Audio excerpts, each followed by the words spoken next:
welcome everyone to Vocero Hispano. Thank you for connecting with us. I have here Hillary Scholten, who is running for Congress, and my name is Edith Reyes. I just wanted to introduce her to you guys and let her kind of state some of the issues that she is going to be focusing on and proposing if she is elected this November, which is just about a few days away. So thank you for being here and thank you for your time. Yeah, absolutely. Thank you so much for having me. Hi, everyone. My name is Hillary Scholten. I'm running for Congress in Michigan's 3rd Congressional District. Hola a todos. Mi nombre es Hillary Scholten. Me postulé por el Congreso en el 3er Distrito. If I am elected, I would be the first person who speaks Spanish to represent this district in Congress. I am an immigration attorney. I'm a mother of 2 kids. I'm a Christian, and I live on the southeast side of Grand Rapids. I'm running because the issues that matter to you and your family, your neighbors, matter to me and my family too. I don't come from a lot of money or wealth, a political dynasty. I raised my hand to run because I want the same things that everybody wants: economic opportunity, safe communities, and to feel a sense of belonging in our community. So this is an exciting election. We have an opportunity to send a new kind of representative to who shares our values in Congress. I'd be the first woman in history to represent this district, which is very exciting. Okay, thank you so much for that. We just want to know, what exactly does District 3 cover? District 3 covers the city of Grand Rapids and includes Kentwood, Wyoming, includes portions of Rockford, and it goes all the way out to the lakeshore, including Grand Haven, Muskegon, includes Grand Valley State University out in Allendale. It's a big district. Okay. I know that there's some communities that are Hispanic that are located within that district. So speaking about the Hispanic community, what do you think you could propose or kind of help out or support that specific community being in Congress? Yeah, one of the things that matters to everyone is economic security, making sure that we have good paying jobs here for individuals that want to make a better life for themselves and their families. When I'm out talking to Latino voters, that's the number one concern: how expensive things have gotten, and making sure that we have good paying jobs and safe communities. People ask me a lot of times as a woman, what are the issues that women voters care about? And I say, we care about the same things everybody else cares about. And so those are the things that are top of my mind, making sure we have safe communities. We're going to work to bring manufacturing jobs back home so we have more economic opportunity here.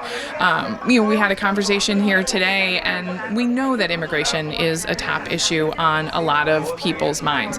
It doesn't impact everyone in the Latino community, but it's one thing that a lot of people think about.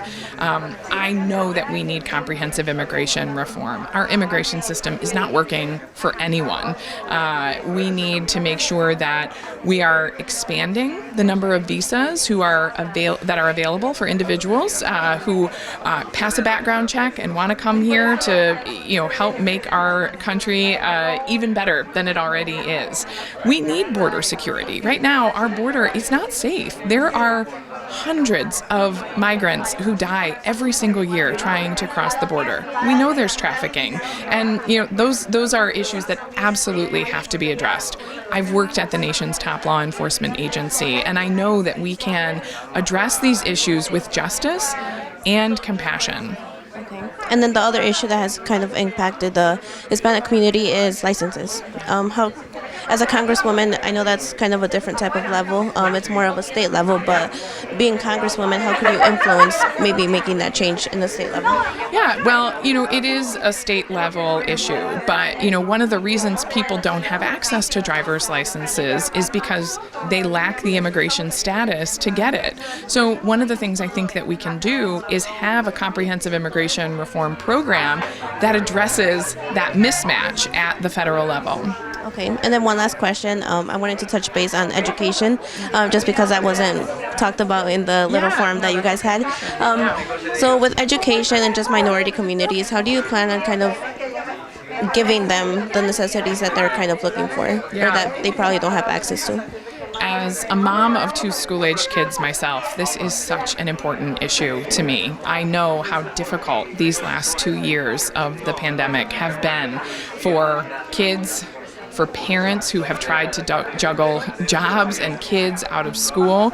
There is nothing more important to me than making sure we are investing in our schools, our kids, and our teachers. And we know that minority communities have been hit harder than most. So when we look to prioritize our funding, we're going to look to make sure we're addressing those funding needs in the hardest hit communities through testing and prioritization, partnership with local governments who are addressing the critical need and where the learning loss has happened most profoundly. We'll make sure that we direct those resources so that they're targeted and doing the most good. Okay. Thank you so much for your time. We appreciate it. I'm not sure if you have one last message that you want to give the community, or specifically the Hispanic community. Sure. I just want to say thank you so much for taking the time to listen. I'm here to serve you, and I hope that I can count on your vote by November 8th. There is still time to register to vote and make your voice heard. The Latino community matters here in West Michigan, and we want to make sure that you know I see that, and I'm fighting for you every day. Thank you.